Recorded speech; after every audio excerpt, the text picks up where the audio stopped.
The Pre-Med Year, session number 348.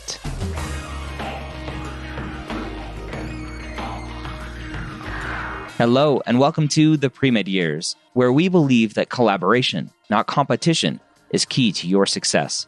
I'm your host, Dr. Ryan Gray, and in this podcast, we share with you stories, encouragement, and information that you need to know to help guide you on your path to becoming a physician. And welcome to the Pre-Med Years. I hope you are having a great week. I'm excited about our podcast today, one with Dr. Elaine Reno, talking all about shadowing. Now, I want to use this time to also talk about findshadowing.com. It's our new project here at MedEd Media, helping you find a physician to shadow. And in the future, hopefully we can expand this to PAs and nurses and physical therapists, etc. But right now we're focusing on pre-meds and physicians. Now, as you go to findshadowing.com right now, there's probably nothing for you to do. You could search, but you can't really do anything yet because there probably aren't many physicians in the database. And we're hoping to change that. We are actively out there finding physicians. I have a team dedicated to this. I have hired someone full-time to go out there and find physicians to get into our database. And it's not going to be easy. It's going to be hard to convince a physician to take some time out of his or her day to have a student shadow them, but it's worth it. And I hope that we can get enough physicians into this database that we can make a dent in the shadowing world. And I hope that you as a pre-med student can find use in this. Again, that's findshadowing.com. And why I mentioned findshadowing.com is today we're talking all about shadowing and how to find it, how to do it, how to not be a nuisance while you are shadowing, and so much more. That's what we're going to talk about with Elaine right now.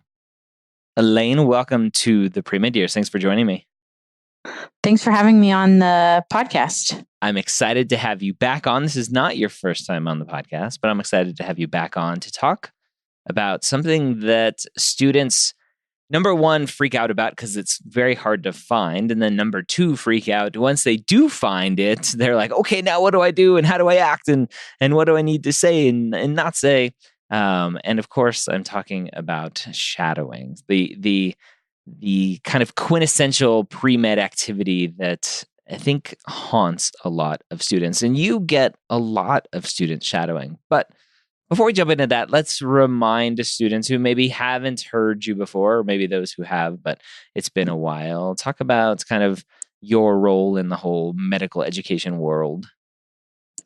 So that's a great question. So I am a physician. I'm faculty at a medical school at the University of Colorado, and I run a class for undergraduates who are interested in healthcare-related careers. And we have them come out to the CU campus, and they spend a week on campus with us, doing a whole bunch of things like doing interviews, prep, and going to career panels. And obviously, you come and talk. And just kind of a neat experience for all the students. And then we go up to the mountains for a week, and they spend a week in an outdoor setting, learning wilderness first aid. And so through being the course director for the class, I've put hundreds and hundreds of students through shadowing experiences. Some of them good, some of them not so good. Yeah, so we're going to talk all about what makes good shadowing, what makes bad shadowing. But the wilderness medicine program at the University of Colorado School of Medicine, who is that for? That's a great question. So it's for anyone who wants to go into healthcare-related careers. We've had nursing students take it. We've had students who are interested in PA school take it. We've had students who are interested in med school take it. So I say it's sort of the next step in the evolution of your career in deciding what do I want to do with this sort of call to medicine. So, yeah, and it's not just in Colorado. You guys have a program in Costa Rica too that I haven't been invited to yet, but maybe one day. Maybe one day. We also have one off the coast of the Channel Islands. And that's in California? Yeah, the Channel Islands are in a national park off the coast of California, Southern California to be exact. Yeah. So lots of fun things, lots of fun places where students can go hang out in the woods for a week, running from bears and trying to treat people. In So Costa Rica, they're more hanging out on the beach. yes, that's much more fun.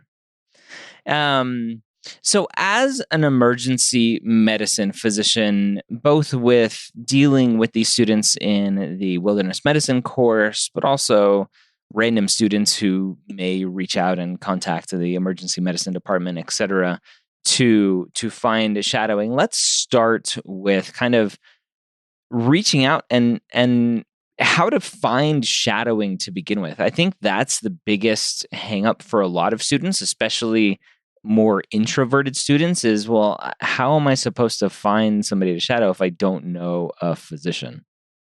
So I think that's a great question. And I was brainstorming before we did this podcast, and I came up with a whole list of like 15 different ideas. Nice.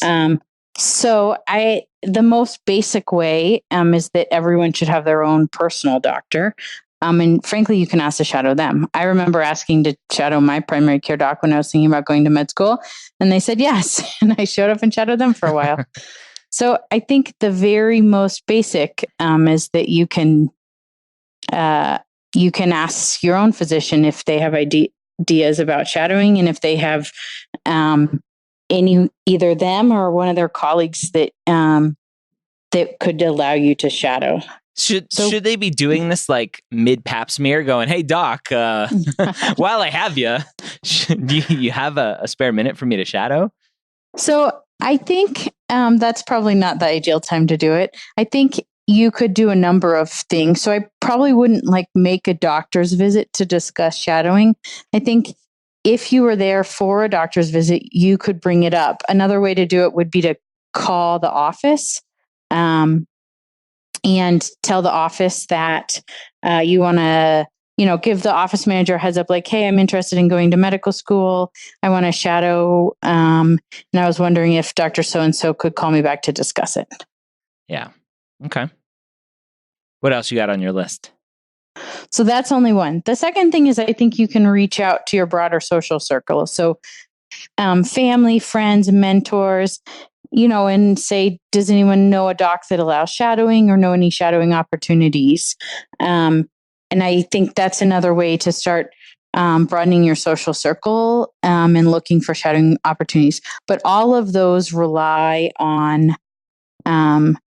like personal contacts you have. So what if you have no contacts? Like you were raised and you've never met a doctor in your entire life. Mm-hmm. And no one knows a doctor. I think that's pretty unlikely, to be perfectly honest. But at the same time, let's make that assumption.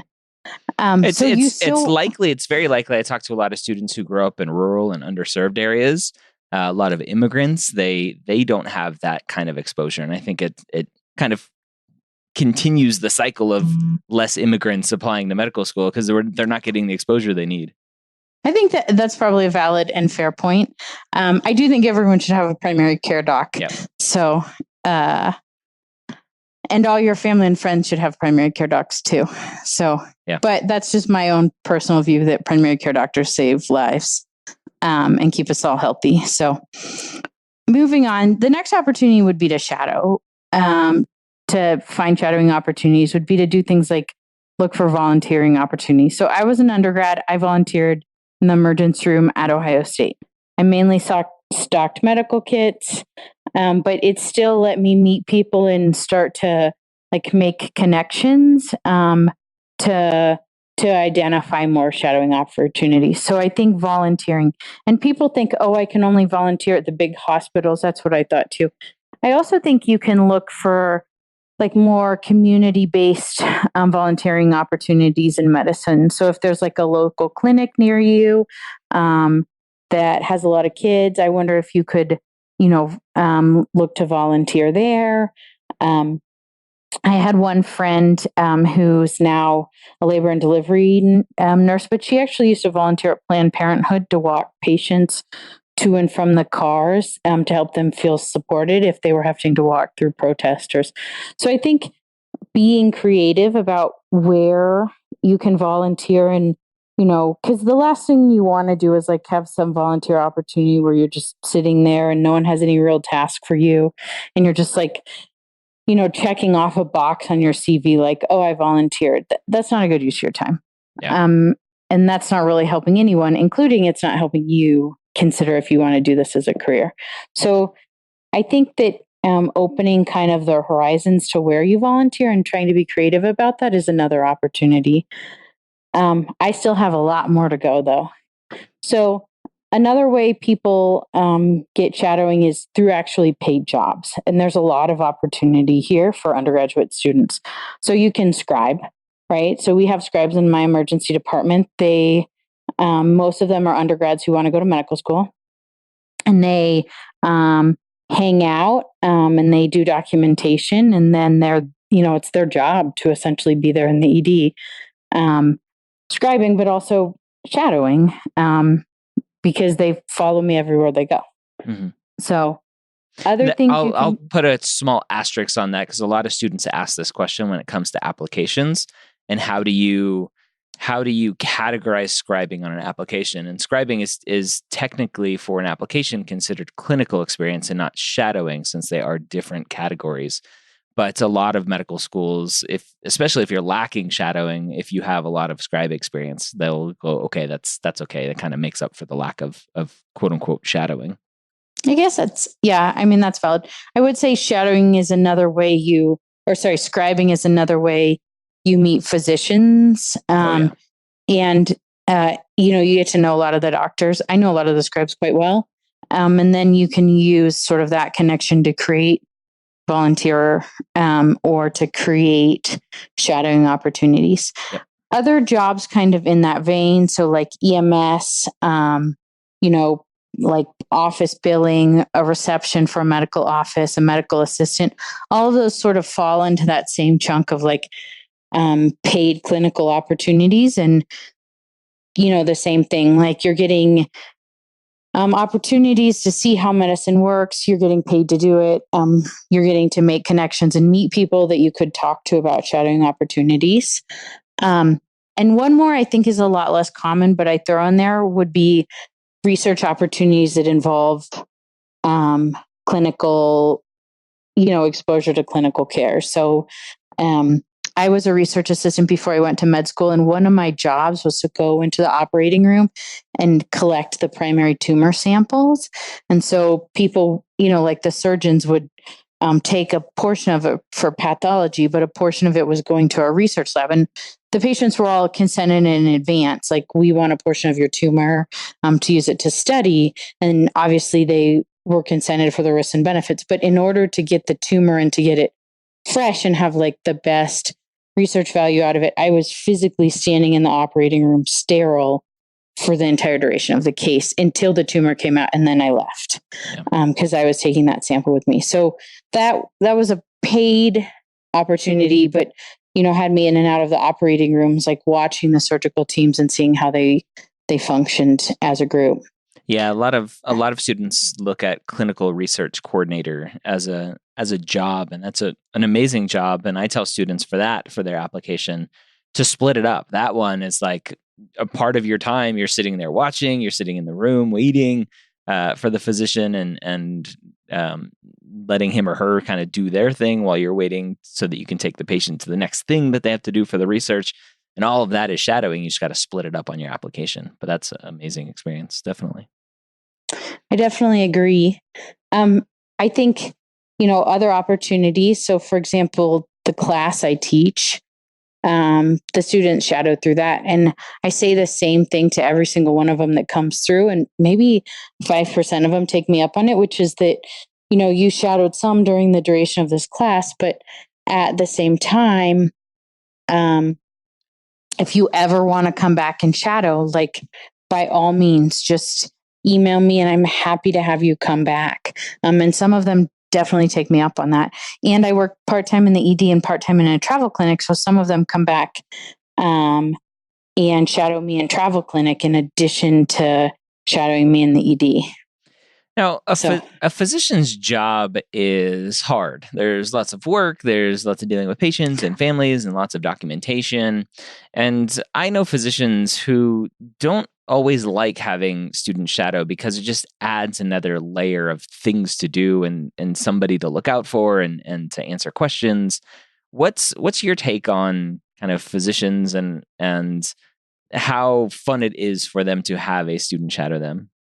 I think that's a valid point. Like it adds extra work to it. So I think there's sort of two responsibilities here. So as a practicing physician in a medical school setting, I think I have an ethical responsibility to kind of like the next generation to like people that talk to me about medicine as a career and people provided me information like to sort of give them the step up because we need future doctors. That's the first thing. But I think the students have a responsibility, not just to the doctor they're shadowing, but to the patient that the doctor is caring for, to like shadow in a manner that is ethical and appropriate and as unintrusive as possible. So I think that I have a responsibility to the student. The student has a somewhat of a responsibility to me, which I think pales in comparison to the responsibility I feel they have to the patient. Yeah. Does that make sense? Definitely. Okay. So, and there's ways I handle it. So how I handle it, there is some literature out there like that argues about the ethics of having students shadow and so on and so forth. So I'm in an academic setting, so patients are used to like a big team-based approach in the emergency department, and they're used to lots of people being involved in their care. And we always introduce ourselves, and sometimes I think that becomes overwhelming. But when I take a student shadower with me, I walk into the room first, and I always have the scribe with me too. And I say, so this and so, they're one of our scribes. They're here to do documentation. And then I say, I also have a student who is interested in pursuing a healthcare related career and is thinking about going to medical school. Are you comfortable if they're here watching? And 90% of the time they say yes, 10% of the time they say no. And at that point, like it's not open for debate. I just say to the student, can you please leave the room? And I've never had a student do anything other than just immediately walk out. I would caveat that I do not do that for very sensitive cases. So if we're going to do like a sensitive part of the body exam, like, breast or like genitals, if we're talking about something that's really sensitive, like, domestic abuse or, assault to a child, or, I could probably keep thinking of a whole host of other things like, psychiatric illness that I don't think the patient feels comfortable discussing in a big group setting, then STDs, all of those, then same thing. I don't even propose it to the patient like, hey, I'm going to have a student shadower. I just say to the student shadower, like, hey, you're not going to be going into the room for this one, so that the patient doesn't have to feel uncomfortable ever saying no. Mm-hmm. So. Okay. So lots of great opportunities there, different places to look for shadowing. How is a student supposed to make that initial outreach, right? We talked a little bit about kind of a student talking to their own primary care doctor, but what if it's like, hey, my brother's girlfriend's dad or whatever is a physician, and I need to do some cold outreach to him or her to ask for shadowing. What does that process look like? What have you seen as kind of good ways that students have reached out to you versus bad ways?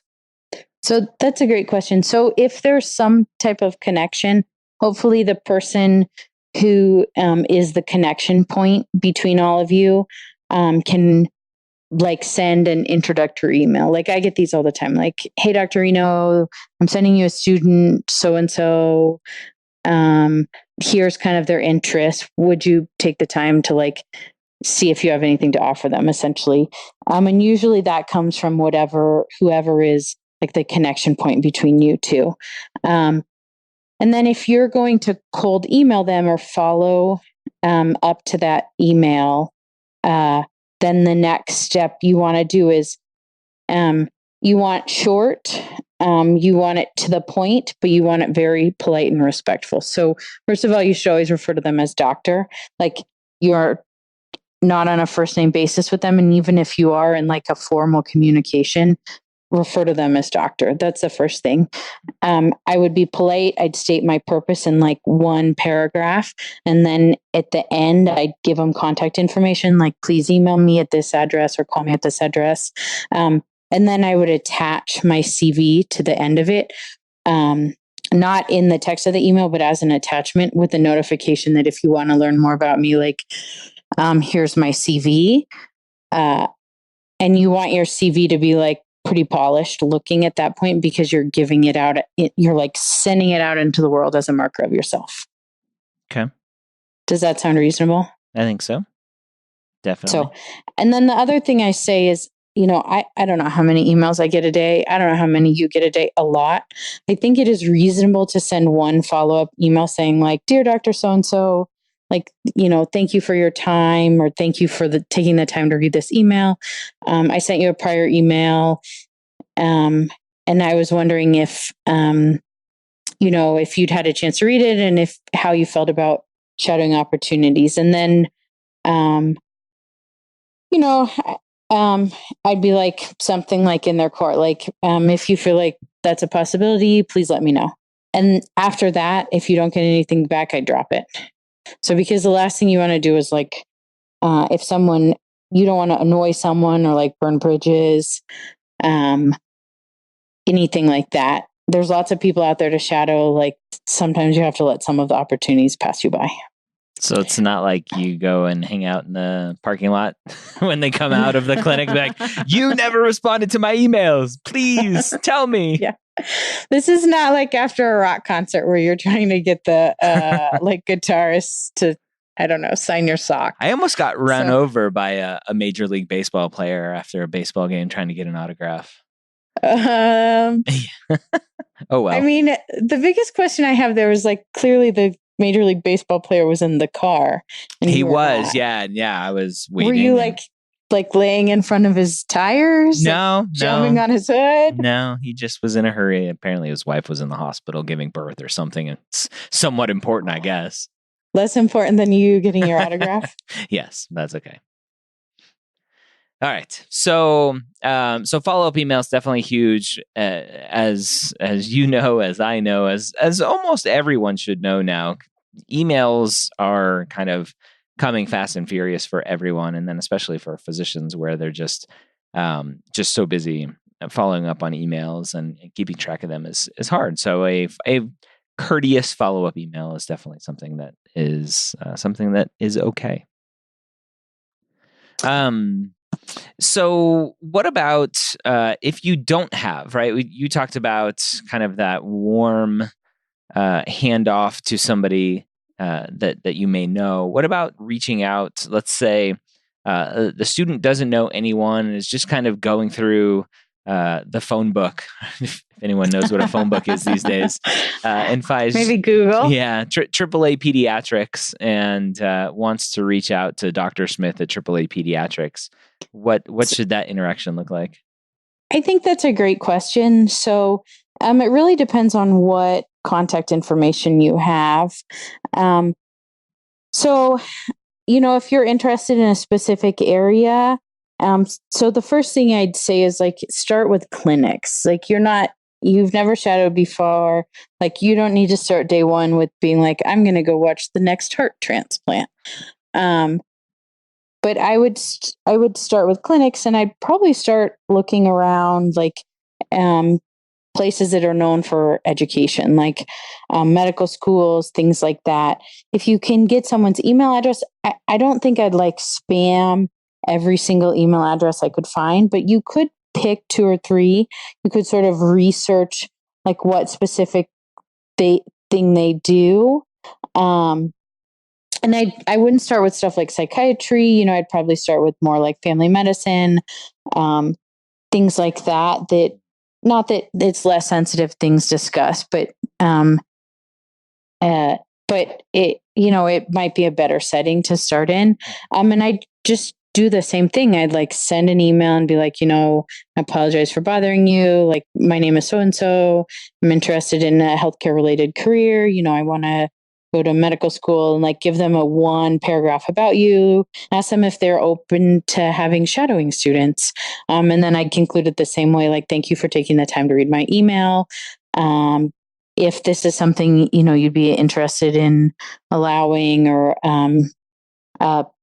please contact me at the information below. And then I'd attach my CV, same thing. And I'd be short, polite, to the point, without, I guess, aggressive. Without being too aggressive or pushy, if that makes sense. Yeah, definitely. Okay. So being polite, I think, is one of the key things there.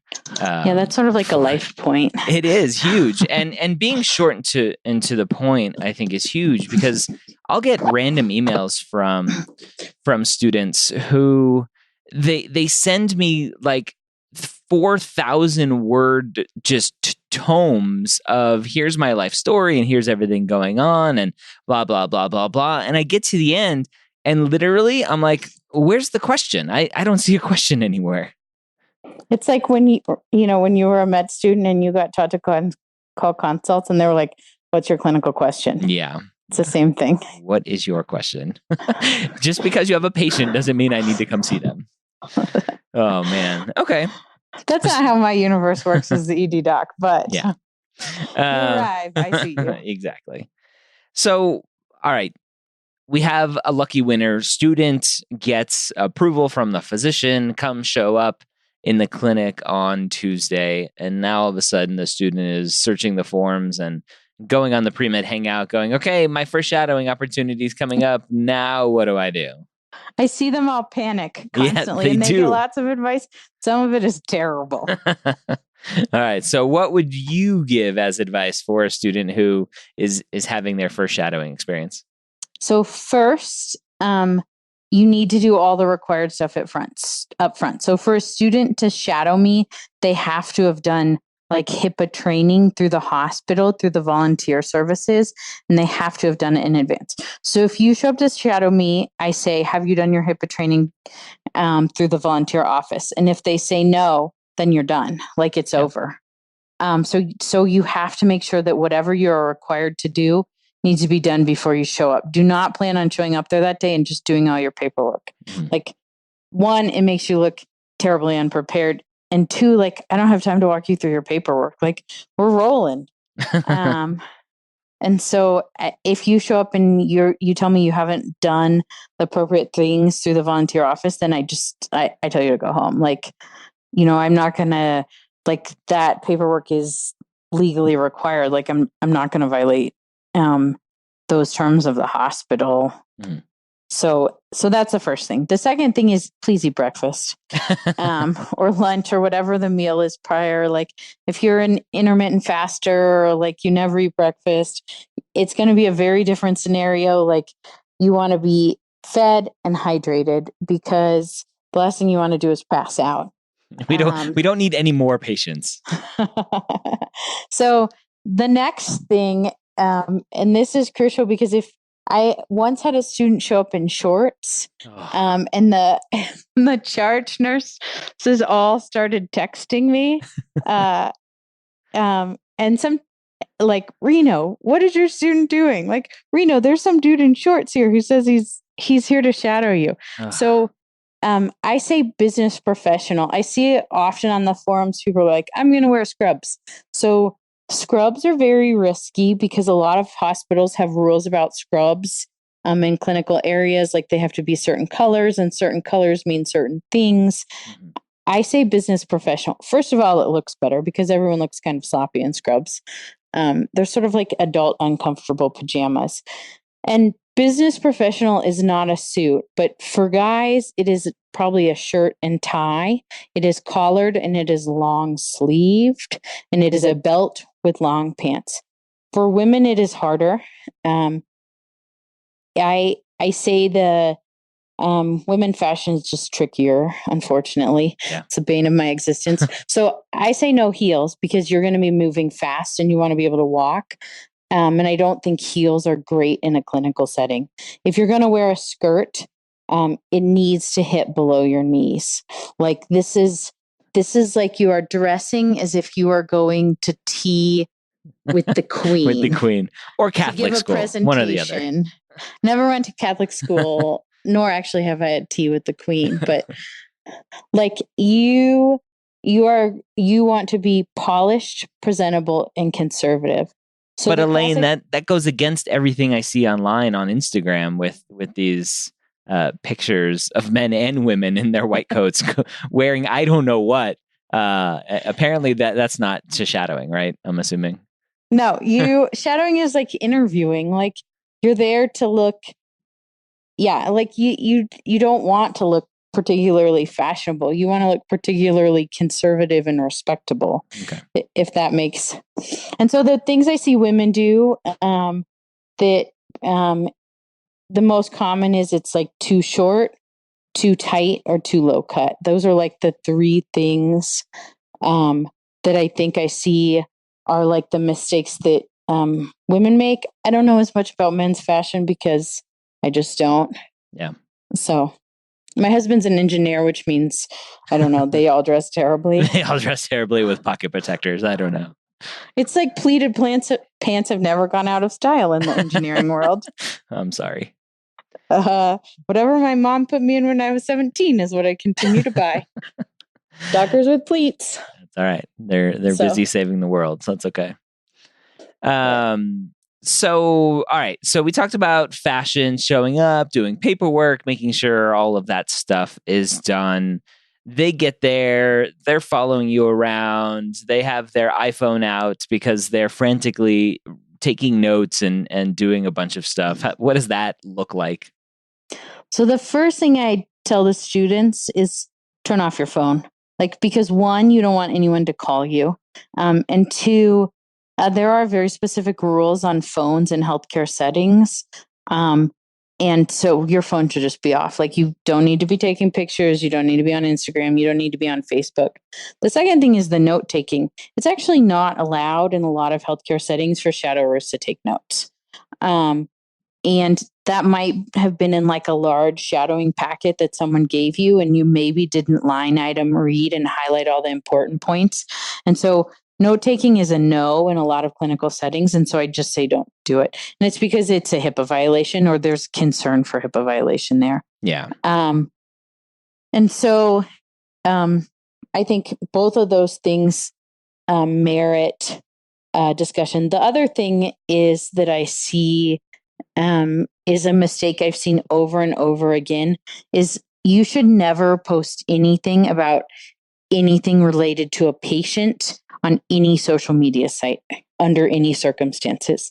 Like, the exclusion criteria to that is your own personal medicalness. Like, if you are going through something medical related and you are posting on Facebook, like, you know, I broke my leg, that is fine. But if you post about anyone else that you see in any sort of healthcare setting for any reason, even if you think it's de-identified, it's just don't do it.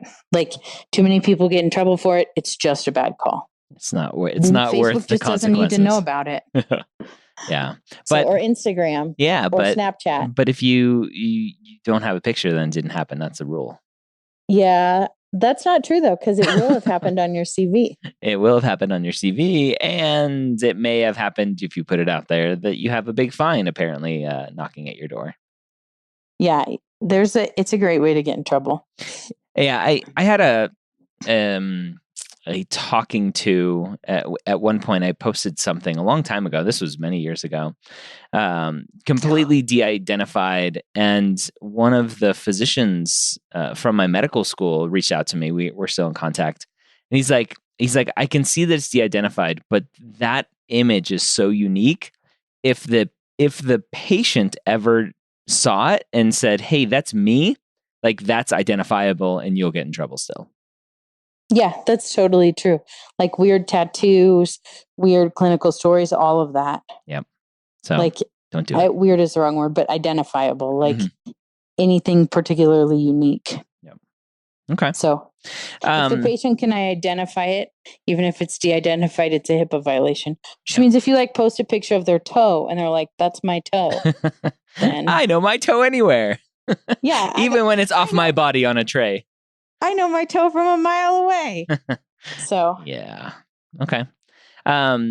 Students oftentimes when they're shadowing, they feel awkward. Like, can I talk? Can I ask questions? When should I ask questions? What's your advice to them in that situation? So, this is hard because a lot of it is timing and a lot of it is sort of like reading the room and reading kind of what's going on. Um, I think that there are clearly bad times to ask questions, like when the team's really busy or something's happening. That's a good time to store up your questions in your brain. When there's obvious downtime, like if I do a coffee run, I always try and take my student shadowers with me, because that's a great time, like to get to know them a little bit, and also, you know, like there's like it's a good time to get their questions out and things like that. So I think it's really just about reading the room and reading kind of what's going on and utilizing that opportunity when you feel like there's downtime to ask questions. The other thing I'd caveat is sometimes it's just really busy and there's no good time to ask questions. Mhm. And just because it's quiet doesn't mean like sometimes I get really quiet when I'm running the board or I'm just thinking. And sometimes that's not a great time to ask questions because you're like breaking someone's train of thought. Yeah. So, do you think those are good ground rules to set if the physician doesn't bring it up for the student to say, just so I'm clear, when do you like, if at all, questions being asked, etc.? yeah, I think that setting the ground is perfectly fine. Like, hey, can you think of a good time to ask questions? Or a better time would be like, um, a better thing might be to say, like, hey, if we get a pause, would you tell me that it's a good time for me to Yeah. ask questions? Because when I have like a natural break, like we're going to get coffee, I always ask the students, do you have questions about, what we've seen and done? But sometimes I forget, I'm sure. And so asking them to to identify a good opportunity for questions is another way to handle that. Okay. All right. So the student has a great day, doesn't put their foot in their mouth, doesn't pass out, and leaves, and wants to then turn around and follow up with that physician in some way, whether it's through an email, a letter, or some small gift that students think they need to provide to physicians. What are ways that students can say thank you? So I would avoid gifts. Me too. Um, if you're desperate to give a gift, you should never give it directly to the physician. I would like send cookies to the office. Yeah. They have to be cookies or something like that that you didn't bake because we're all leery of like gifts from like uh you know like it need to be from a bakery or something like that. But all of that I think is unnecessary. I think the appropriate thing to do is to email the physician and say, thank you for providing me the opportunity to shadow. Yeah. Like one paragraph, like, here's what I learned about medicine. Like, again, don't put anything HIPAA in it. Like that case we saw was fabulous. Like Yeah. that was so Patient cool. Smith, that was awesome. Yeah. But Medical like record number 14569. yeah. Celebrity patient Oh, so Lord. and so. Yeah. Um, but just and it doesn't need to be a letter. Like half the time I feel like letters probably don't get where they're intended. Yep. Just send them an email and say thank you. And then the other thing I do actually is because you want the shadowing experience to be valuable for you. And I already told you you're not allowed to sit there and write down a list of all the patient diagnoses you saw.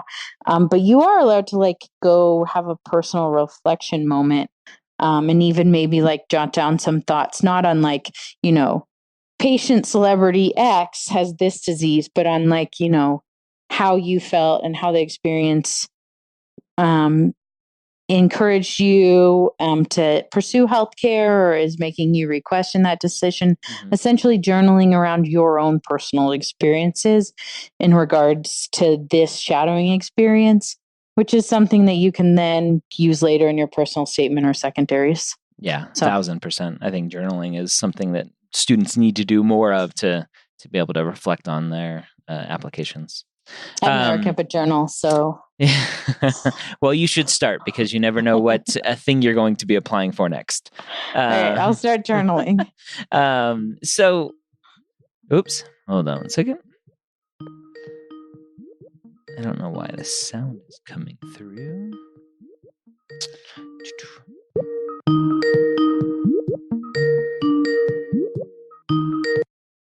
Woo. Darn it.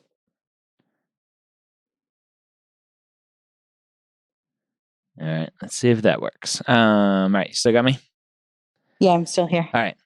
So what about in that kind of follow-up email, how can a student kind of plant the seed to say, how about next time? Right? Can we do this again? Can we go on a second date? Well, I would definitely not phrase it as can we go on a second date, because that is sure to get you never invited back. I think while you're there, you could be like, I really, thank you. I really enjoyed the opportunity.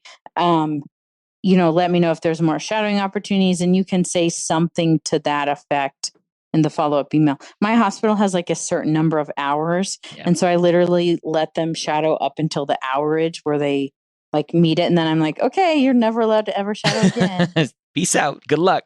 Yeah. Let me know how it goes. Okay. Well, I mean, not that abrupt, but I love to hear back from the students actually. Like they're like, some in the class I teach, a lot of them like either friend me on Instagram or Facebook, or the class has like a pre-med group, and then they'll go on to like big adventurous things. And the class has been going on for about 5 years now. So the first round has finished med school and is going into residency. It's like so exciting to see them growing up like little bunnies off into the world. Yeah.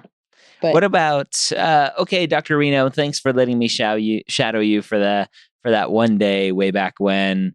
Can I have a letter of recommendation now? Yeah, so I think that's really hard. So if you want a letter of recommendation, I think you should set it up front. I think one day of shadowing is not going to give you a good letter of recommendation. Like people that get like I write. So with the class, sometimes I travel to Costa Rica with the students, and then I spend 2 weeks like living in a jungle setting with them, getting to know them, like reading their personal statements, sitting down with them one-on-one. And I've written letters for a lot of them because I know them quite well and I know how they perform in like a very stressful setting where they're being challenged. I think you want your letter writers to know you well. And I don't think one day of shadowing is remotely sufficient. I agree. Okay. But and I like setting up that has to be one of the hardest. Go ahead. I was going to say getting letters has to be one of the hardest like possible things that pre-meds do. Yeah. Is there anything else about shadowing we haven't talked about? Well, one thing to do is to never piss anyone off. That's always the goal. It's a good life lesson. Yeah. It's not an achievable life lesson, Nope. but it's certainly a good one. So, trying not to piss anyone off. Making sure you're on time, that you're polite, that you're prepared, stuff like that. I think is valuable. Packing snacks. That's like my other big important point. Is because you don't want to be like 9 hours into it and you're like, I'm going to pass out if I don't eat something. Mm-hmm.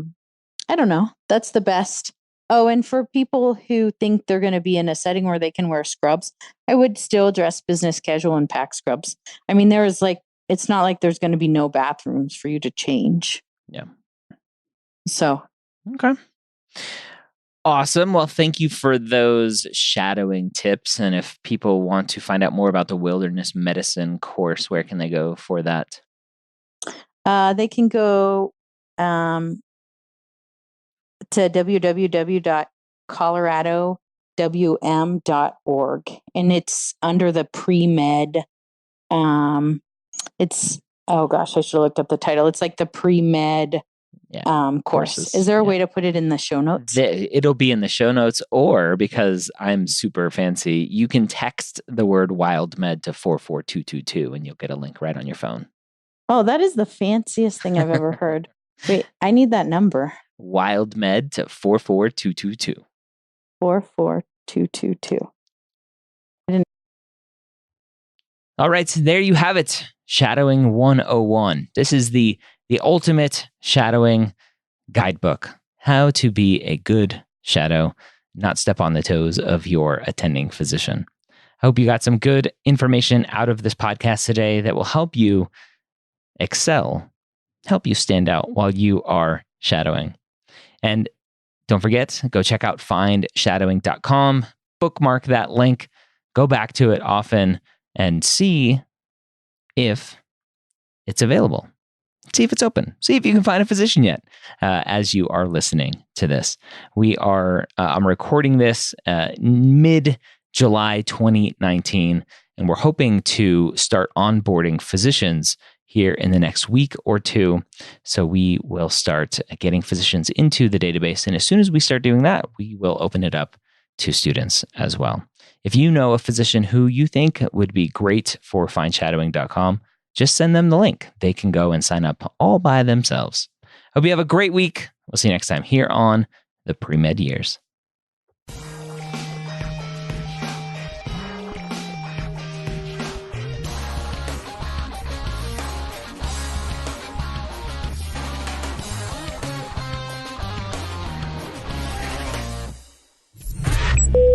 This is MedEd Media.